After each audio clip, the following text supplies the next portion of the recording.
মুঠতে এটাই শিকিলোঁ, স্পষ্টবাদী মানুহৰ বন্ধুবৰ্গ আত্মীয় কুটুম বহুত কম হয়। আৰু মই এনেকুৱা এজনী ছোৱালী, মোক যোনে এৰি গৈছে মই তাক জোৰ জবৰদস্তি ধৰি ৰাখিব নিবিচাৰোঁ। তথাপি এবাৰ চেষ্টা কৰোঁ। থাকিব বিচাৰে তাক কেতিয়াও এৰি নিদিওঁ, আৰু যোন যাব বিচাৰিছে তাক কেতিয়াও ধৰি নাৰাখোঁ।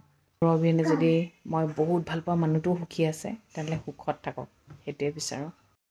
গুড মৰ্ণিং সকলোকে। মোৰ ফেচবুক পেজ আৰু ইউটিউব চেনেলটোলৈ স্বাগতম। ভাল লগা কথা এটা কৰাই নাই নহয়। মোৰ বিয়াৰ আগতে ৱেইট আছিলে 54.4। অলপ দিনৰ আগলৈকে আছিলে 75।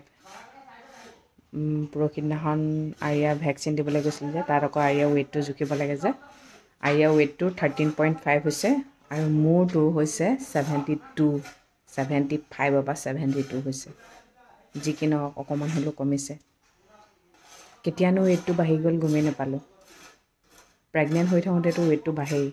তাৰপিছত কি হ'ল, প্ৰেগনেণ্ট হৈ থাকোঁতে খাব মই নোৱাৰিছিলোঁ দেই, একদম খাব নোৱাৰিছিলোঁ, সেইটো এটা প্ৰব্লেম হৈছিলে। তাৰপিছত কি হ'ল, আৰিয়া হোৱাৰ পিছত আৰিয়া যেতিয়া গাখীৰ খাই থাকে, তেতিয়া মাইকী মানুহবোৰৰ খুব ভোক লাগে। মই মানে সেই ভোকতে পূৰা খাই দিছিলোঁ যে, কেতিয়া ৱেইটটো বাঢ়ি গ'ল ক'বই নোৱাৰোঁ মানে। এতিয়া আকৌ মানে খাবলৈ মন নোযোৱা নিচিনা হৈছে। ভালেই হৈছে বাৰু, ৱেইটটো কমাব লাগে জানে। এতিয়া মানে পটককৈ বহিলে উঠিব নোৱাৰোঁ, কঁকাল বিষায়। এতিয়া আৰিয়াকো দাঙি থাকিব লাগে। 101টা বেমাৰ লাগিছে। যিমান পাৰে নিজৰ ৱেইটটো কমাই ৰাখিব, তেতিয়া নিজৰ কাৰণেই, চলন ফুৰণৰ কাৰণেই সুবিধা হয়। দেখাততো ভাল লাগেই, দেখাতকৈ আমাৰ স্বাস্থ্যটোৱে যিমানখিনি ৱেইট লৈ ফুৰিব পাৰে, সেইটো হ'লে ভাল হয় ন, বেছি হ'লে প্ৰব্লেম হৈ যায়। আজি এইডোখৰত বহি আছোঁ, নাভাবিব খিৰিকীৰে বাহিৰৰ দৃশ্য চাই আছোঁ বুলি। অকণমান জেগাটো চেঞ্জ কৰি পিনে চিঞৰি আছোঁ আৰু। সেইডোখৰতে ড্ৰেছিংখনৰ ওচৰত বহিলে পূৰা কাণৰ কাষত পৰেতো, অকণমান দূৰৰ পৰা দিছোঁ আৰু ৰিণিকি। শুনিছা উঠা, শুনিছা উঠা। তেওঁ বোলে টাইম চাই বোলে শুই আছে। টাইম চাই শুই আছে, কেতিয়া উঠিব লাগে জানে বোলে। টাইমটো আমাক কৈ দিলেই হ'ল ন, তেতিয়া মই এনেই চিঞৰি নাথাকোঁ নহয়। মই নিচিঞৰোঁ বুলি ভাবোঁ, নোৱাৰোঁ, শপতো খাইছোঁ নুঠাওঁ বুলি। চকুকেইটা কুটকুটাই থাকে মানে, গালিয়ে খাম লাগিলে, উঠামেই মানে। আমাৰ মাইকী মানুহবোৰৰ এটা ভুল, আমি আনৰ ভাল কৰিবলৈ যাওঁ, কিন্তু উল্টাই আমাৰ নিজৰে ক্ষতি হয়। নিজৰ ক্ষতি হোৱা কাম কেতিয়াও কৰিব নালাগে।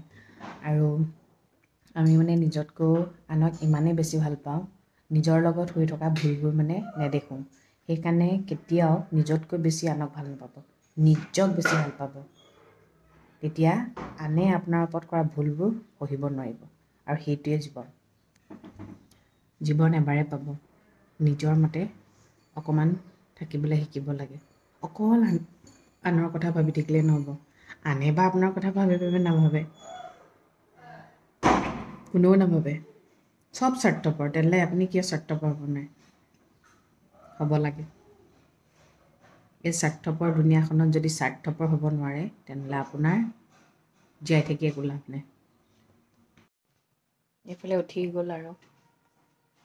যেটাত উঠিবলৈ মন যায় তেতাতে উঠিব, কিয়নো আছেই কাম কৰা মানুহ, হয়নে? লিমিটতকৈ ক্ৰছ কৰিলে মানুহৰ মুখৰ মাতষাৰ ডাঙৰ হ'বই। আৰু খং আৰু মৰমৰ মাতৰ মাজত ডিফাৰেঞ্চ এটা থাকিবই লাগিব। খং উঠিলে ডাঙৰকৈ ক'বই লাগিব ন, কিয় উঠা নাই। মই যে সেনেকৈ নোৱাৰোঁ দেই। খংটো খঙেই ভাই, খং উঠিলে মাতষাৰ ডাঙৰ হ'বই আৰু, বছ সিমানেই জানো আৰু। এতিয়া অকলে বহি আছোঁ। কেতিয়াবা অকলে বহিও ভাল লাগে। কেতিয়াবা সময় অকণমান নিজক দিব লাগে।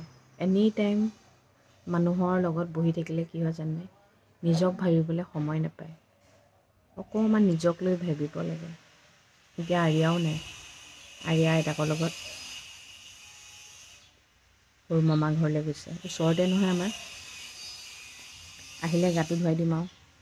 বহি আছোঁ, তাকে জীৱনটোত সৰুৰ পৰা এতিয়ালৈকে কি কৰিছোঁ চব মানে মনত পেলাইছোঁ। যিমানে যি নহওক কিছুমান কথা কিন্তু পাহৰোঁ বুলি ক'লে পাহৰি দিব নোৱাৰি ন। আমি দেখোঁ আৰু পাহৰি যাওঁ বুলি। বিশেষকৈ কোনোবাই যেতিয়া বৰ বেয়াকৈ আঘাত দিয়ে সেই কথাবোৰ পাহৰিব নোৱাৰি ন। তথাপিও আমি এমুকুৰা হাঁহি লৈ পিনে এনেকুৱা দেখুৱাওঁ আমি চব পাহৰি গ'লোঁ, আমি বহুত সুখী। মানুহে ভাল দিনবোৰ পাহৰি যায়, কিন্তু বেয়া দিনবোৰ মনত থাকে। কিয় জানে? থবও লাগে। কিছুমান মানুহৰ কথাবোৰ যে কাণত এতিয়াও বাজি থাকে, সুৰৰ সতি মানে আচৰিত লাগে। এটা মানুহৰ কেনেকুৱা কেনেকুৱা ৰূপ থাকে ন। উপায় নাই, যোন যেনেকুৱা তেনেকুৱাইতো হ'ব ন। দেউতাক ওলাই অহাৰ লগে লগে ছোৱালীক মানে এবাৰ হ'লেও আহিবই লাগে। দেউতাকেও আকৌ সোধে নহয় যাবানি বুলি। এয়া ওলাই আহিছোঁ আৰু এক পাক ভিতৰটোতে সোমাই সোমাই কিবা লাগি যায় মানে। আৰু তাতে বতৰটো ইমান বেয়া কৰিছে ন। এটা কথা মন কৰেনে, পৃথিৱীত আমি যেতিয়াৰ পৰা জনা বুজা হৈছোঁ, যিমান মানুহ লগ পাইছোঁ, ভালেই হওক বেয়াই হওক, ভাল মানুহটোৰ পৰা আমি ভাল শিক্ষা পাইছোঁ, বেয়া মানুহটোৰ পৰা আমি ভাল শিক্ষা এটাই পাইছোঁনে? কোনোবাই আমাক ঠগিছে ধৰক, বিশ্বাস কৰাৰ পিছত বিশ্বাসঘাতকতা কৰিছে, সেইটোৰ পৰা আমি শিকিছোঁ মানুহ এনেকুৱাও হ'ব পাৰে, অতিমাত্ৰা বিশ্বাস কৰিব নালাগে বুলি। আৰু কিছুমান মানুহৰ পৰা ভাল পাবলৈ শিকিছোঁ। সঁচাকৈ মই আগতে কিন্তু ভাল পোৱাটো মানে বুজি পোৱা নাছিলোঁ দেই। ভাল পোৱাটো শিকাই পিনে মানুহ আঁতৰি দিয়া দেখিছোঁ। সেইটোৰ পৰা ধৰক ভাল পোৱাটো শিকিছোঁ। সঁচাকৈ ভাবিলে কিবাই লাগে। প্ৰতিটো মানুহৰ পৰা কিবা এটা মানে শিকিছোঁ। আৰু কিছুমান মানুহে লাইফত বেয়াই কৰিছে, বেয়া কৰা স্বত্বেও মানে মানুহটোক পাহৰিবলৈ দিগদাৰ হয় ন। মোৰ কিন্তু কেতিয়াবা পাহৰিবলৈ দিগদাৰ হয় দেই। মই কোনো মানুহকে নাপাহৰোঁ দেই, একদম নাপাহৰোঁ, সেইটো সঁচা কথা। মাত্ৰ পাহৰিছোঁ বুলি ভাওহে জোৰোঁ। ভিতৰখনত কি আছে কোনেওতো নাজানে। মই কিন্তু ভগৱানক আজিলৈকে এনেকৈ একো বস্তুৱে বিচাৰি পোৱা নাছিলোঁ দেই। মানে এই বস্তুটো মোক দিবই ভগৱান বুলি। অকল মাত্ৰ মই মোৰ মানুহজনকহে বিচাৰি পাইছোঁ দেই। মানুহজনকহে মানে ভগৱানৰ ওচৰত, বাবাৰ ওচৰত বিচাৰিছোঁ। মানে এনেকৈ কৈছিলোঁ আৰু, বাবা যদি মই বিয়া হওঁ, এই মানুহজনৰ লগতে বিয়া হওঁ। যদি এই মানুহজন নাপাওঁ তেনেহ'লে মই বিয়াই নহওঁ। সেই বুলিয়ে লৈছিলোঁ। আৰু সঁচাকৈ কৈছোঁ, ভগৱানে মোক সেই হিচাপে মোক মানুহজনকে দিছে। ভগৱান আছে, গম পাইছেনে? ভগৱান আছে। বাকীখিনি মই মাত্ৰ এটাই কওঁ, ভগৱান মোক শক্তি দিয়ক, মই মোৰ শক্তি দিয়ক, মাত্ৰ কামখিনি মই কৰি যাম। কিন্তু মানুহজনকে মই ভগৱানক মোক দান দিয়ক বুলি কৈছোঁ আৰু ভগৱানে কিন্তু সেনেকৈ দিছে আৰু। এয়া আমাৰ এজনী ধুনীয়া ছোৱালী আছে, আপোনালোকে যে মৰম কৰে, আমাৰ আৰিয়া মানুহ হয় নাই? এজনী আমাৰ আৰিয়া মানুহ হয়। কিছুমানে ছোৱালী মানুহে বিশেষকৈ ল'ৰাৰ ধৰক বডি দেখি ভাল পায় হয়নে, সম্পত্তি দেখি ভাল পায়। মই কিন্তু মোৰ মানুহজনৰ মাত কথাখিনি শুনিহে মই ভাল পাবলৈ শিকিছোঁ দেই। মাত কথাখিনি মানে ইমান ভাল লাগিলে মোৰ। মাত কথাকেইটা ভাল লগাৰ কাৰণেই পটককৈ কৈ সেই বুলি ভগৱানক বিচৰা নাই দেই। আমি কথা পাতোঁ, মাজে মাজে পাতোঁ, মাজে মাজে নাপাতোঁ। আমি যেনেকুৱা এটা ৰিলেশ্যনশ্বিপত আছিল নহয়, আজিকালি ল'ৰা ছোৱালী কিন্তু তেনেকৈ ৰিলেশ্যনশ্বিপত নাথাকে। আৰু তেওঁ যিহেতু ব্যস্ত মানুহ, তেওঁ ৰাতি হ'লেহে মানে কেতিয়াবা ধৰক কথা পাতিব পাৰে। তেতিয়া মই এদিন মোক কৈছিলে, তেওঁ মানে মোক ডিষ্টাৰ্ব দি নাথাকিবা, মোৰ মানে অলপ ডিষ্টাৰ্ব হয় ফোন কৰি থাকিলে। তেতিয়া মই তেওঁক এবাৰেই শপত খাইছিলোঁ, ঠিক আছে মই কেতিয়াও আৰু আপোনাক, প্ৰথমতে আপুনি বুলিয়ে কৈছিল দেই, কেতিয়াও আৰু আপোনাক ফোন চোন নকৰোঁ। আপুনি ফোন কৰিলে মই ফোনটো ৰিচিভ কৰিম, আৰু মই নিজৰ ফালৰ পৰা কেতিয়াও নকৰোঁ। তেনেকেই মই কিন্তু ফোনো কৰা নাছিলোঁ। মানে আমি ৰিলেশ্যনশ্বিপত আছিলোঁ নে নাই সেইটোও ক'ব নোৱাৰোঁ। কোনোবাই যদি মোক সোধে তোমাৰ কোনোবা আছেনে, মই মানে আছে বুলি ক'বও নোৱাৰোঁ মানে। তেতিয়া মানুহজনলৈ ঢেৰ ছোৱালী চাই আছে কোনোবাই যোনে তোনে যি টি চাই আছে। মই হ'ব বোলো চাই থাকক ন, কপালত যিজন আছে সেইজনক কোনেও কাঢ়ি নিব নোৱাৰে ন।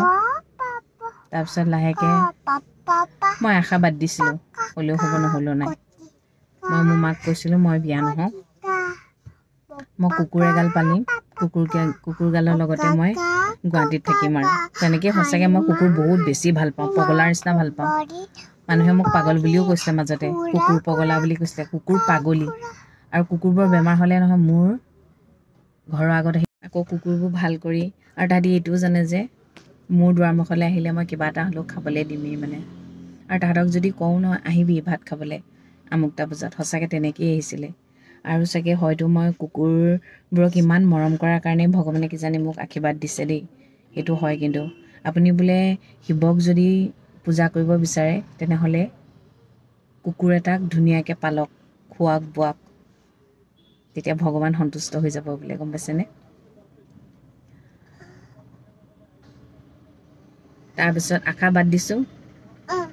তাৰপিছত ভগৱানে আচলতে মানে লিখিয়ে থৈ দিছে ন, মানে তেনেকেই আমাৰ হৈ গৈছে। আৰু লাহেকৈ আকৌ মোৰ মানুহজনেও ঘৰত কৈছে মই তাইকে বিয়া পাতিম, বিয়া পাতিলে তাইকে পাতিম, নাপাতিলে নাপাতো। আৰু ময়ো মোৰ মাক কৈছিলোঁ যদি বিয়া হওঁ তাৰ লগতে হ'ম, যদি নহওঁ নহওঁ। আৰু ভগৱানে তেনেকেই আমাৰ দুইজনৰ কথা কিন্তু ৰাখিলে। ভগৱানেই ৰাখে, আমি মানুহে ৰাখিব নোৱাৰোঁ চব, হয়নে? প্ৰতিজন মানুহৰ পৰা আমি এটা এটা মানে এতিয়া সেই কথাবোৰ ভাবিলে মানে সপোন সপোন লাগে, গম পাইছেনে? সপোনবোৰে এতিয়া দিঠকত পৰিণত হ'ল, এজনী আমাৰ ছোৱালী হ'ল। আমি প্ৰথম মানুহ যাকে লগ নাপাওঁ, ছোৱালীয়ে হওক বা ল'ৰাই হওক, কিন্তু মই সঁচাকৈ কৈছোঁ অন্তৰৰ পৰা মই নিজৰ হিচাপে ভাবি লওঁ। কিন্তু পিছত কিন্তু যেতিয়া ধৰক নিজৰ ভাবি লওঁ নহয়, মানে কিবা এটা বিশ্বাসঘাতকতা কৰি দিয়ে, হয় গালিও পাৰোঁ। মই কৈছোঁ নহয় মই বহুত মানে স্পষ্টবাদী হয়, ষ্ট্ৰেইট ফৰৱাৰ্ড হয়। মই মুখত কথা কৈ দিওঁ কাৰণে মোৰ মানে খুব মোক ভাল পোৱা মানুহ খুব কম আছে মানে, গম পাইছেনে? মোক কোনোবাই ভাল পাওঁ বুলি ক'লে মোৰ অকণমান ডাউটে হয় মানে, কাৰণ কেলৈ মোক ঘৰৰ পৰা ষ্টাৰ্ট কৰি চিনি পোৱা নোপোৱালৈকে মোক বেয়া পায়। কিয় বেয়া পায় মই নাজানো, কাৰো মই অন্যায় কৰা নাই, কি কাৰণে বেয়া পায় মই নাজানো। তথাপিও যেতিয়া বেয়াকৈ কৈ দিওঁ তাৰপিছত কিন্তু দুখো লাগে। তাৰপিছত মোৰ বেয়া লাগে মানে মই ৰিলেশ্যনশ্বিপটো হেৰাই দিলোঁ বুলি, গম পাইছেনে? সঁচাকৈ তেনেকৈ বহুত মানে সম্বন্ধও এৰ খাই গৈছে। বেছি মানে স্পষ্টবাদী হ'লেও বৰ দিগদাৰ হয় জানে, সম্বন্ধবোৰ নাথাকে। আৰু মিছা মাতিবও নোৱাৰোঁ, মিছা অভিনয় কৰি থাকিবও নোৱাৰোঁ, গম পাইছেনে? সেইটোৱে মোৰ ডাঙৰ প্ৰব্লেম মানে। সেইটো কাৰণে মোৰ লগত যোন আছে, মোক যোনে ভাল পায় মোক তেনেকেই আঁকোৱালি ল'ব, আৰু যোনে মোক বেয়া পায় আঁতৰি যাব, মোৰ তাতো প্ৰব্লেম নাই। কোনোবাই মোক ভাল পালেও পাব, বেয়া পালেও পাব, তাত মোৰ সেইটো লৈ মোৰ কোনো প্ৰব্লেম নাই দেই। মুঠতে সুখত থাকক, চব সুখত থাকক, মই সেইটোৱে বিচাৰোঁ। লাইফত কিছুমান মানুহ হেৰাই যোৱাৰ বাবে বেয়াও লাগে, ইমান টাইম কথা পাতি নিজৰ বুলি ভাবি হেৰাই গ'ল। কিন্তু সেইবোৰ ভাবি জানো এতিয়া লাভ আছে? মই বাৰু ভাবোঁ, তেওঁলোকে বাৰু ভাবে নে নাভাবে? নাভাবে চাগে ন? আচলতে যাক অন্তৰৰ পৰা ভবা হয় সেইবোৰহে ভাবিব। কিছুমানৰ কাৰণে টাইম পাছ, হয় নহয়? এতিয়াও দেখোন লাইফটোত এনেকুৱাই হৈ থাকে, লাইফটোত কোনো স্থায়ী নহয়। আৰু বেছি পুৰণা হৈ গ'লে মানুহবোৰ আজিকালি আমুৱাই যায় মানে, আহিব যাব লাইফত, হয়নে? দুখ কৰি লাভ নাই। তথাপিও আমি আকৌ মৰমবোৰ ডুপ্লিকেট নিদিওঁ যে, অৰিজিনেল দিওঁ, সেইকাৰণে আমাৰ দুখবোৰ বেছি। এতিয়া মাৰ ঘৰখনলৈ ইমান মনত নপৰে, পৰে নপৰা নহয়, কিন্তু এতিয়া এইখন ঘৰেই মাৰ ঘৰত থাকিব নোৱাৰোঁ, মানুহজন আৰু ছোৱালীজনীক এৰি মানে থাকিব নোৱাৰি। এতিয়া সুখবোৰ মানে এই দুটা প্ৰাণীৰ লগতে আছে, এইখনেই সংসাৰ, এনেকৈয়ে থাকিব লাগিব। মুঠতে জীৱনটোত ভালেই হওক বেয়াই হওক, যোন আহিছে চবৰ পৰা এটা জ্ঞান পাই গৈছোঁ। ঠিক আছে তেন্তে দিয়ক, আজিলৈ ৰাখিছোঁ। আৰু মাজে মাজে জমনিবোৰ বনাই থাকোঁ, কিয় জানেনে? জীৱনটো খন্তেকীয়া ন, ঘপককৈ কি হৈ যাব পাৰে ঠিকনা নাই। মই মানে মানুহক মোৰ ফালৰ পৰা অকল হহুৱাব বিচাৰোঁ দেই, কন্দুৱাব কেতিয়াও নিবিচাৰোঁ। তেন্তে ৰাখোঁ আৰু, সদায় কোৱা দৰে কওঁ, ভগৱানে সকলোৰে মংগল কৰক, সকলো সদায় ভালে থাকক। Good night.